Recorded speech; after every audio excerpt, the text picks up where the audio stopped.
Good morning guys, in front of me is Nokia 230 Dual SIM, and let me show you how to change wallpaper on this device.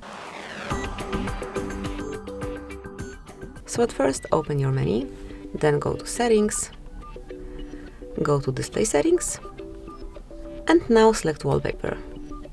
Here you can either pick something from default wallpapers or your own photos, it's up to you. I would like to pick default options, and then you can pick whichever picture you like the most.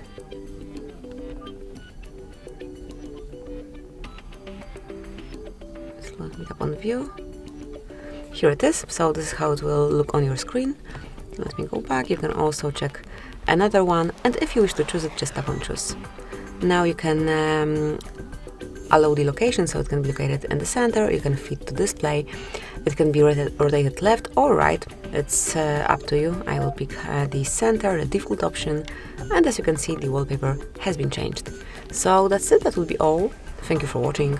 Please subscribe our channel and leave the thumbs up.